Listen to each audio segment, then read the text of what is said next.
All right, so in the last video, we talked about reduction and oxidation more generally. In this video, we're going to look at specifically how we can prepare alcohols from the reduction of aldehydes and ketones. So converting a aldehyde or ketone to an alcohol is a reduction reaction, where I'm going from 2 bonds between carbon and oxygen to 1 bond between carbon and oxygen. And whenever we have a reduction, we always get an oxidation.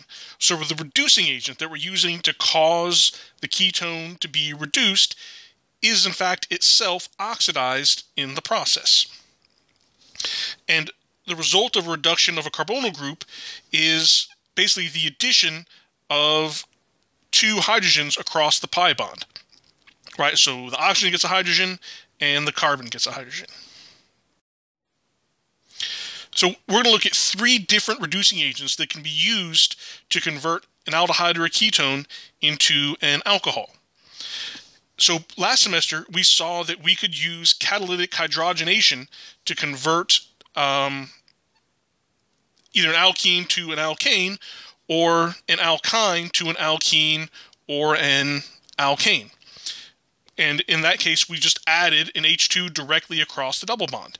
Well, we can do the same thing with aldehydes and ketones. And so if I react this ketone with H2 in the presence of a metal catalyst, I can reduce the ketone into an alcohol. Now, it turns out this method requires high temperatures and pressures. And so it's generally not used in the laboratory, but it is used pretty significantly in industry.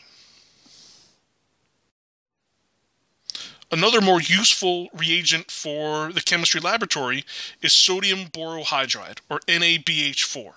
And so this is a very common reducing agent for aldehydes and ketones. We need to react it with the reducing agent, and then we also need a second source of protons. And so typically we would use water, methanol, or ethanol as the solvent. So here we have the mechanism for the reduction of a ketone by sodium borohydride. So the NaBH4 essentially serves as a source of hydride ions, which undergoes a nucleophilic addition reaction to the carbonyl carbon. So we first add the hydride, the pi electrons become a lone pair on the oxygen, and then this is why we need the source of protons in the form of either water or ethanol or methanol, because after the nucleophilic attack, we then finish it up with a proton transfer. And we've converted the ketone into an alcohol. So just a note on stereochemistry. If our reactant is an unsymmetrical ketone, then we're going to produce a new chiral center when we form that alcohol. And because the carbon here is sp2 hybridized and it's planar, it's just as likely for the nucleophile to attack either side, and so we end up getting a racemic mixture.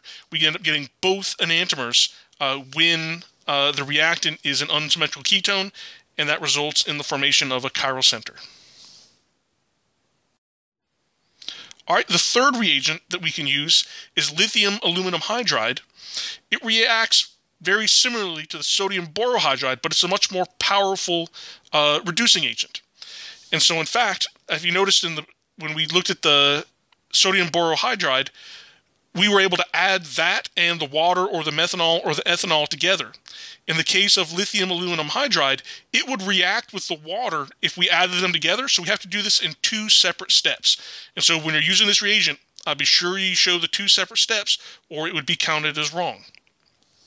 Another quick note, lithium aluminum hydride is often abbreviated LAH. And so you'll see that the textbook uses that quite a bit.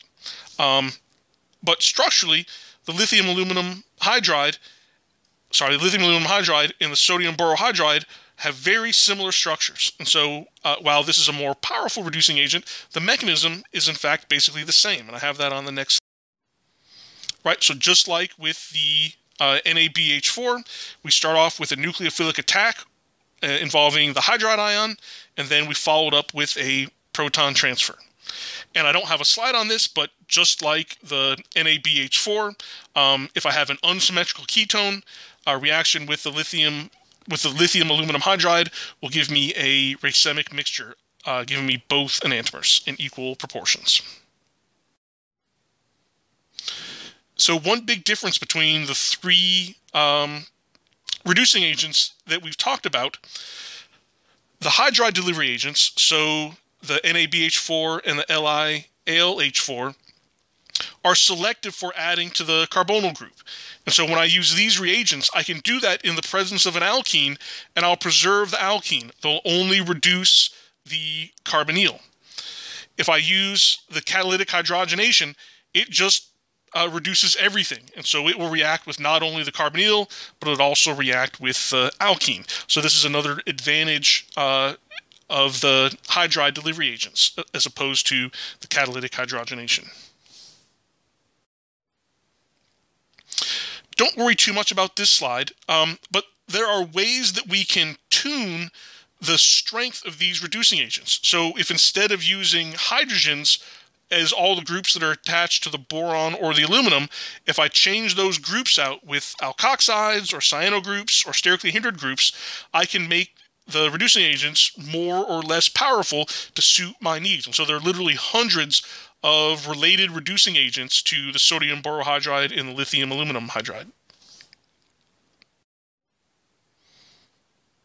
Okay, and then the last topic to cover in this video is the fact that lithium aluminum hydride is strong enough that it can also reduce esters and carboxylic acids to alcohols, right? NaBH4 is weaker, and so it generally can't. The NaBH4 react with aldehydes and ketones to form alcohols, as will the LaH, but the LaH is also strong enough to reduce esters and carboxylic acids.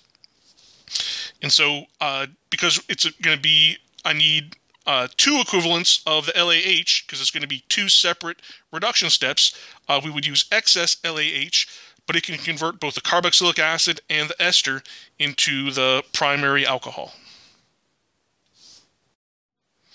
All right, and finally, the mechanism for the reaction of LaH with an ester. So the first step is fairly similar, right? We add the hydride, and then the lone pair goes up onto the oxygen. But then we have the loss of a leaving group. So the methoxide ion is going to come off as a leaving group.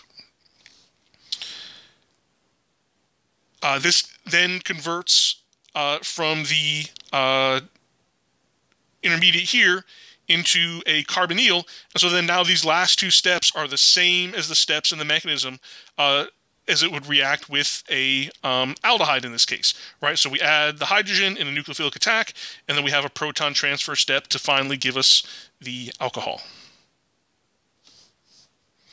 All right, so there are a number of examples in the textbook where it asks you to predict the products and draw the mechanism. So I would encourage you to try a couple of those example problems before class.